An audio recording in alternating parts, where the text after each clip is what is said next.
What's up guys, Deroir here and welcome to another episode of Hype Time. These past couple of weeks, ArenaNet has shared rather manageable amounts of information.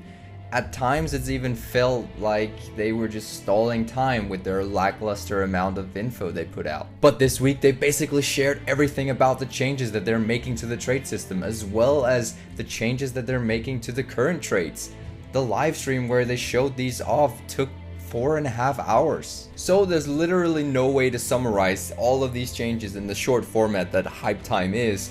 I'll highlight some of the sweet features that are coming, as well as my thoughts about those, but if you want to check out every single trade change, I left quite a few links in the description down below. First of all, the entire skill and trade acquisition system is being revamped into a much more streamlined system, which for Elementalists will look a bit like this. As it was pointed out in the live stream, not all changes are finalized yet, but still, this seems to grant a quick overview of the traits with new pictures and visuals for each trait instead of just the current Roman numerals. Now, we've been conditioned to expect that a specialization mean a new trait line and additional skills. Actually, it has been revealed to us that every trait line will now be named a specialization, and new additional specializations such as Druid will be named elite specializations. These elite specializations can only be slotted in the bottom line with the golden stripes so as to make the choice of elite more defining. Once this launches, going into specialization will mean that you fully specialize in that field.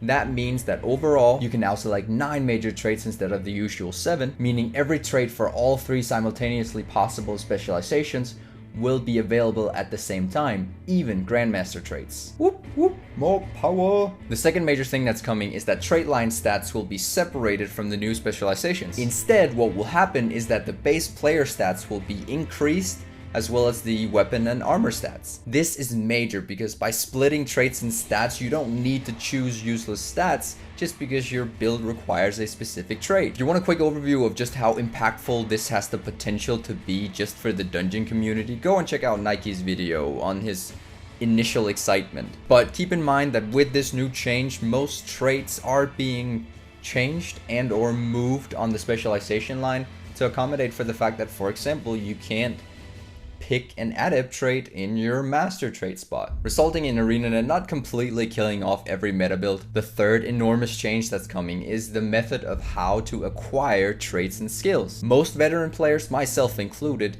don't really enjoy the last change ArenaNet did to the trait acquisition system. And so, because of all this negative criticism, they are introducing profession reward tracks. These tracks are meant to unlock both traits and skills depending on which track you choose. Each core trait and skill will cost 5 of these hero points, which will replace skill points and skill challenges with hero challenges. Leveling to 80 will grant you about 400 hero points, and unlocking all 5 core lines will cost 300 hero points. All in all, it'll cost 465 hero points to unlock everything. Well, that leaves quite a lot of possible hero points untouched. Even if we assume that the traits and skills for the elite specializations are 10 or 20 points per trait or skill, that's still only 200 or 300 points for a single elite line. I guess you could simply stockpile the hero points just like we've done with the skill points till the next elite comes out. Because what else are you gonna do with 2,000 hero points on a single character? It could be that hero points might be a currency for something else,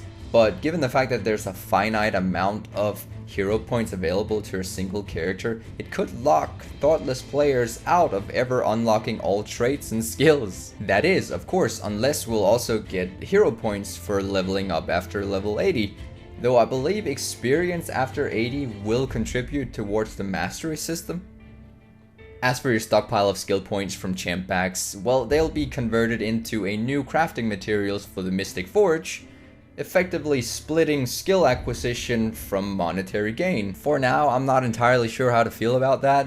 I guess we'll see once we get some more information. As I said at the start of this video, all core trait changes were shown in a very long live stream, but Dolphy did produce a written overview of each trait, so go check that out. All in all, I'm very excited for these changes. It'll definitely bring more power to the table. There are a few overall changes that I'm especially excited about though, such as engineers finally losing their hobo sacks. And I'm really looking forward to Mesmers finally getting the changes they deserve. It's going to be a slaughter in PvP at least. But the best part about these changes is the fact that it's coming out before Heart of Thorns. I am super hyped! As a final note, next week we'll reveal the first elite specialization, and it's not going to be Druid. I'm guessing it'll be the Elementalist specialization, since we already got a hint towards it when they showed off the name of the trait line. Tempest. But tell me guys, which elite specialization are you most excited to see? Personally, I'm very excited about the Mesmer, but tell me yours in the comment section down below. Thank you guys for watching and hyping with me for a bit. Until next time, I will see you in the mists.